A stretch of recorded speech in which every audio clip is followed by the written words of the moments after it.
क्या चिराग पासवान ने अपनी राह अलग करने का फैसला कर लिया है? क्या चिराग पासवान अब एनडीए की हां में हां नहीं मिलाना चाहते? क्या चिराग पासवान अब पीएम मोदी के संकट मोचन नहीं रहे?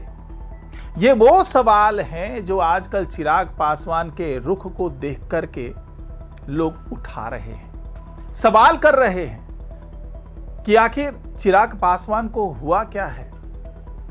कहीं चिराग पासवान बागी तो नहीं हो गए? कहीं चिराग पासवान प्रशांत किशोर के साथ मिलकर के कोई खिचड़ी तो नहीं पका रहे? कहीं चिराग पासवान बिहार में अपनी अलग राह तो नहीं बनाने में जुटे हुए हैं? क्या वो जेडीयू का विकल्प बनना चाहते हैं? ये सब कुछ ऐसे सवाल हैं जो आने वाले दिनों में बिहार की सियासत की नई दिशा तय करने वाले हैं। तो क्या है पूरा मामला? क्योंकि जिस तरीके से चिराग पासवान ने सम्राट चौधरी को घेरा है, सम्राट चौधरी से मुलाकात की है, छात्रों के आंदोलन का समर्थन किया है, यह अपने आप में बड़ा सवाल है। तो पूरी रिपोर्ट आप जरूर देखिएगा। नमस्कार, मैं हूं डॉक्टर सुरजीत सिंह और आप देख रहे हैं वाईबीएन बिहार झारखंड। तो जिस तरीके से चिराग पासवान आजकल थोड़े खफा से नजर आ रहे हैं, बदले से नजर आ रहे हैं, उसने बिहार की सियासत में नई चर्चा को जन्म दे दिया है। क्योंकि चिराग पासवान अक्सर सरकार के फेवर में बात करने के लिए जाने जाते हैं, अक्सर वैसी ही बात करते हैं। जब वो एनडीए में नहीं भी थे, जब उनके पिता की मौत के बाद जो उनके चाचा, उन्होंने पूरा मोर्चा खोल दिया था चिराग पासवान के खिलाफ और एनडीए में मंत्री भी बन गए थे पशुपति पारस, और एनडीए से ये बाहर हो गए थे चिराग पासवान। वो तब भी यही कहते थे कि मैं तो पीएम मोदी का संकट मोचन हूं, वो जो कहेंगे मैं करूंगा। जब तब उन्होंने बगावत नहीं की तो अब क्यों कर रहे हैं? सवाल ये है। और जो रुख उनका दिख रहा है, क्या उसे ये बात समझ में आ रही है कि ये बगावत ही है? पहले भरत तिवारी एनकाउंटर मामले पर जैसे उन्होंने अपनी ही सरकार को घेरा, उससे सवाल उठने लगे। बाद में कई और ऐसे मुद्दे आए। अगर हम हालिया मुद्दे की बात करें तो जिस तरीके से वो छात्रों के आंदोलन में जाकर के उन्होंने समर्थन दिया गर्दनी बाग में, पटना के गर्दनी बाग में, उससे सवाल उठने लगे।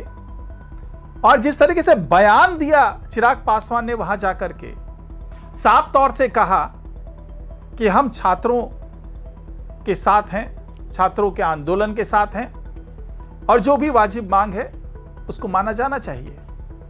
और साफ तौर से यह भी कह दिया कि उन्होंने बीपीएससी, जो 17वीं बीपीएससी अभ्यर्थियों के ऊपर लाठीचार्ज किया गया, लाठियां बरसाई गई, वो तस्वीर देख करके वो विचलित हो गए। तो इस लाठीचार्ज के लिए दोषी कौन है? उनकी सरकार तो दोषी है। वही सरकार जिसमें उनके 2 मंत्री भी हैं उनकी पार्टी के, वही सरकार जिसको जिताने के लिए जी तोड़ मेहनत की इन्होंने 2025 में, और वही एनडीए की सरकार जिसके केंद्रीय सरकार में ये खुद मंत्री हैं। तो आखिरकार ऐसी क्या नौबत आ गई कि चिराग पासवान अब बदले से नजर आ रहे हैं? कभी वो प्रशांत किशोर की तारीफ करते नजर आते हैं और कहते हैं कि भाई प्रशांत किशोर जिस तरीके से विकास की बात करते हैं, जिस तरीके से रोजगार की बात करते हैं, वो बहुत अच्छी बात है। दूसरी तरफ वो जो भरत तिवारी एनकाउंटर होता है उसका विरोध करते नजर आते हैं, उनके परिवार वालों से जाकर के मिलते हैं। तब तक तो ये माना जा रहा था कि ये कुछ डैमेज कंट्रोल करने की कोशिश कर रहे हैं, लेकिन जिस तरीके से छात्रों के आंदोलन में शामिल होते हैं, उनकी मांगे वो सुनते हैं और उन मांगों से संबंधित एक लेटर लेकर के पहुंच जाते हैं सम्राट चौधरी के पास, क्योंकि वो ये कह करके जाते हैं छात्रों से कि मैं सम्राट चौधरी से बात करूंगा, उनसे आपकी मांग पर विचार करने के लिए कहूंगा। यह अलग बात है कि जब ये कर रहे होते हैं चिराग पासवान, तो दूसरी तरफ शिक्षा मंत्री मिथिलेश तिवारी ये बयान दे देते हैं कि छात्रों के सभी जायज मांग को मान लिया गया है, उस पर चर्चा हो गई है, उसका समाधान हो गया है, लेकिन जो नाजायज मांग है उस पर तो कैसे विचार किया जाए। अब वहां पर जब चिराग पासवान बात कर रहे होते हैं तो जायज मांगों में जो टीआरई 4 में एकल परीक्षा लागू करने की उनकी मांग है, यानी कि जो पीटी और मेंस वाली बात है उसको ख़त्म किया जाए, पैटर्न में बदलाव TRE 5 से किया जाए। फिर उनकी मांग है कि भाई जो सरकार है उनको स्थानीय युवकों पे ज़्यादा ध्यान देना चाहिए, यानी कि डोमिसाइल नीति को थोड़ा सा बढ़ाना चाहिए। लगभग 90% जो है आरक्षण दिया जाना चाहिए, जो कि अभी 75% है। इसको लेकर के तो चिराग पासवान खुद भी एक चिट्ठी लिख चुके हैं। ये अलग बात है कि उसमें वो असिस्टेंट प्रोफेसर लेवल की जो भर्ती हो रही है उसके बारे में बात करते नजर आए हैं। वहाँ भी डोमिसाइल नीति लागू करने की मांग कर चुके हैं वो सरकार से। वहाँ भी स्थानीय लोगों को अवसर देने की बात कर चुके हैं। जो गेस्ट लेक्चरर हैं उनको वहाँ पर जो है वो सेवा संयोजन की बात कर चुके हैं। इस तरह के लेटर वो दे चुके हैं। तो उस वक्त भी लग रहा था कि भाई ये अपनी सरकार की नीतियों के खिलाफ बोल रहे हैं। और अब जिस तरीके से इनकी तमाम मांगे ले ली है चिराग पासवान ने, और चिराग पासवान जिस तरीके से जाकर के मुलाकात करते हैं सम्राट चौधरी से और उनको एक पत्र सौंपते हैं, क्योंकि ये भरोसा दिला करके आए थे छात्रों को कि भाई आपकी सारी मांगे मैं मनवाऊंगा, मैं CM सम्राट चौधरी से मिलूंगा। भले ही छात्रों का जो प्रतिनिधि मंडल है उसकी मुलाकात नहीं हो पा रही है, लेकिन उनके प्रतिनिधि के तौर पर चिराग पासवान जाकर के मुलाकात करते हैं सम्राट चौधरी से और उनकी तमाम मांगों को सामने रखते हैं और कहते हैं कि इस मांग पर गंभीरता से विचार करना चाहिए। और सम्राट चौधरी का भी बयान सामने आ जाता है। उन्होंने भी कहा है कि भाई जितनी जायज मांगे हैं सब मानने के लिए हम तैयार हैं, उसका समाधान करने के लिए तैयार हैं। यह लगभग वैसा ही स्टेटमेंट था जो मिथिलेश तिवारी पहले ही दे चुके थे।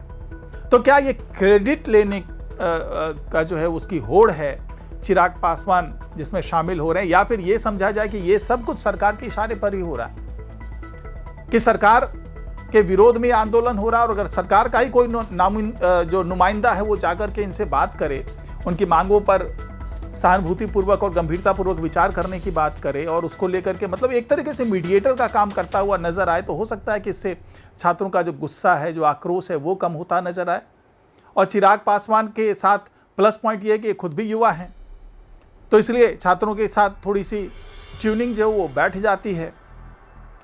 अब ये जाकर के मुलाकात करते हैं, अपनी मांग रखते हैं। इसके अलावा 2 मांग और रख देते हैं कि भाई चौकीदार दफादार वाला जो मामला है उस पर भी गंभीरतापूर्वक जो सम्राट चौधरी वो विचार करें। इससे पहले भी इस मुद्दे पर वो बात कर चुके हैं सम्राट चौधरी से चिराग पासवान, क्योंकि वो मुद्दा भी बड़ा मुद्दा है।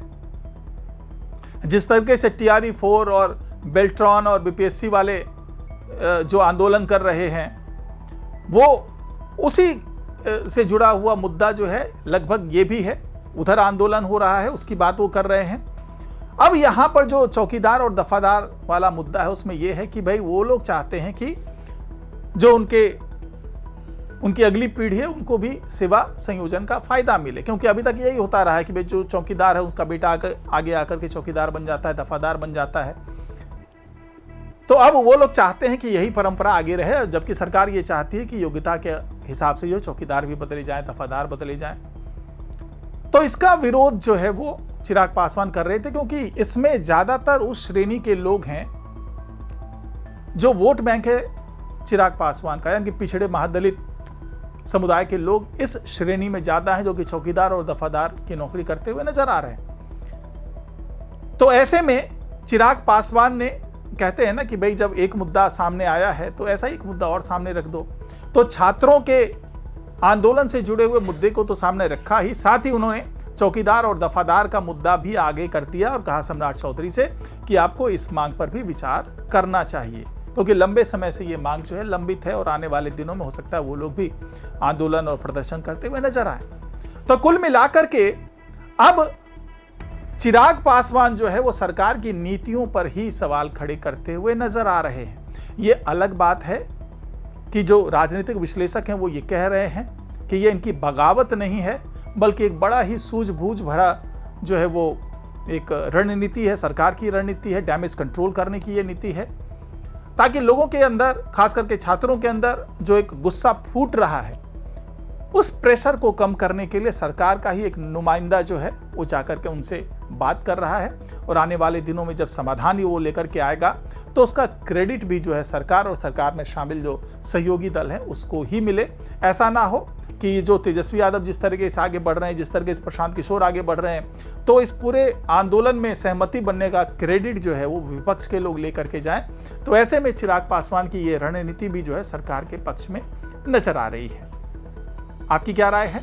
क्या वाकई चिराग पासवान ने जो कहा है वो बिल्कुल सही है और इस पर सम्राट चौधरी को गंभीरतापूर्वक विचार करना चाहिए, या फिर ये भी एनडीए सरकार की रणनीति का ही कोई हिस्सा आपको लगता है? अपनी राय कमेंट बॉक्स में लिख करके जरूर बताइएगा। और अगर आपको ये वीडियो पसंद आया हो तो इसको लाइक कीजिए, शेयर कीजिए, कमेंट तो आप कर ही रहे हैं, साथ ही इस चैनल को सब्सक्राइब करना बिल्कुल ना भूलें। नमस्कार।